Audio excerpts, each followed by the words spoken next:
Assalamualaikum warahmatullahi wabarakatuh. Sebelumnya terima kasih banyak kepada teman-teman sekalian yang telah mengklik video ini. Terima kasih banyak. Perkenalkan, nama saya Muhammad Al-Madani dengan NIM 2110914210028 dari Program Studi Psikologi Angkatan 2021 Fakultas Kedokteran Universitas Lama Mangkurat. Jadi tujuan dibuatnya video ini untuk memenuhi tugas mata kuliah Bahasa Indonesia.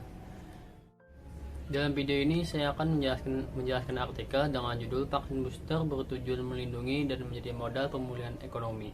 Semoga video ini bermanfaat ya teman-teman sekalian. Indonesia akan memulai program vaksinasi dosis ketiga atau booster pada Rabu 12 Januari 2022. Program ini salah satu bentuk upaya lanjutan dari vaksinasi primer. Vaksinasi booster ialah upaya mengembalikan imunitas dan proteksi klinis yang menurun berdasarkan hasil serosurvei. Juru bicara Satgas Penanganan COVID-19 Profesor Wiko Adisasmito menjelaskan bahwa vaksinasi booster berbeda dengan istilah vaksinasi tambahan, yaitu yang mungkin dibutuhkan saat imunitas individu tidak terbentuk dengan cukup setelah vaksinasi primer, yang umumnya itu ditemukan pada penderita gangguan kekebalan. Dari sisi kesehatan, setidaknya terdapat 3 alasan penting. Yang pertama, adanya kecenderungan penurunan jumlah antibodi sejak 6 bulan pasca vaksinasi, terutama di tengah kemunculan varian-varian COVID-19 terbaru, termasuk varian Omicron. Merujuk studi meta-analisis dan analisis regresi oleh Vekin dan kawan-kawan tahun 2021, diketahui bahwa efektivitas 4 vaksin yang sudah mendapatkan EOL dari WHO mengalami penurunan aktivitas sebesar 8% dalam 6 bulan terakhir pada seluruh kelompok umur. Dalam kurun waktu yang sama, kepada orang dengan usia 50 tahun ke atas, terjadi penurunan efektivitas vaksin sebesar 10% dan 32% untuk mencegah kemunculan gejala. Yang kedua, sebagai bentuk usaha adaptasi masyarakat untuk hidup di masa pandemi COVID-19 demi kesehatan jangka panjangnya. Yang ketiga, memenuhi hak setiap orang Indonesia untuk mengakses vaksin demi perlindungan diri dan komunitas.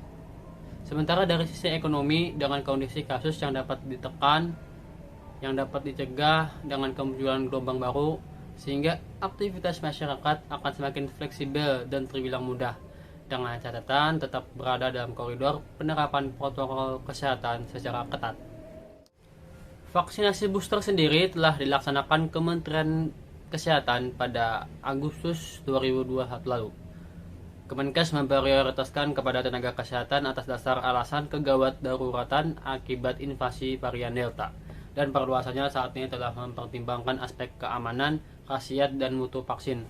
Badan POM sendiri terkait vaksin booster telah bekerja sama dengan Komite Penilai Vaksin COVID-19, dan juga berbagai asosiasi dan ITAGI telah menyasar orang dewasa usia 18 tahun ke atas sebagai sasaran selanjutnya.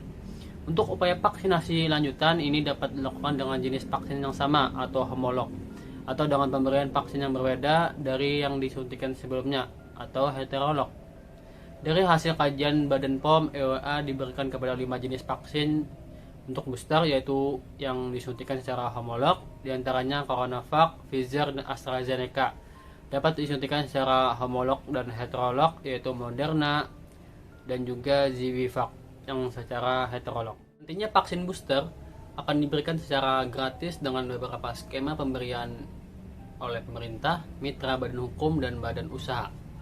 Vaksin booster akan terlebih dahulu diberikan kepada kabupaten atau kota dengan cakupan 70% dosis pertama dan cakupan 60% dosis kedua sebagai acuan percepatan vaksinasi.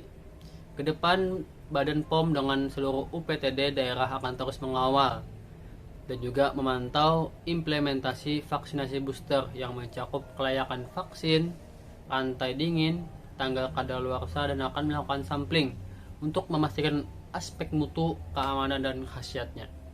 Di waktu yang bersamaan juga, Badan POM melakukan pendampingan, yaitu cara pembuatan obat yang baik CPOB dan pengadaan fasilitas pendukung seperti pabrik untuk produksi bahan baku dalam negeri kepada 4 produsen vaksin dalam negeri.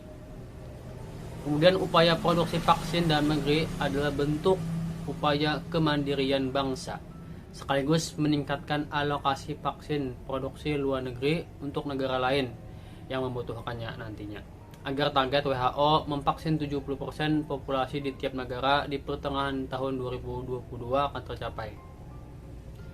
Sekian penjelasan artikel yang saya sampaikan, semoga bermanfaat. Terima kasih.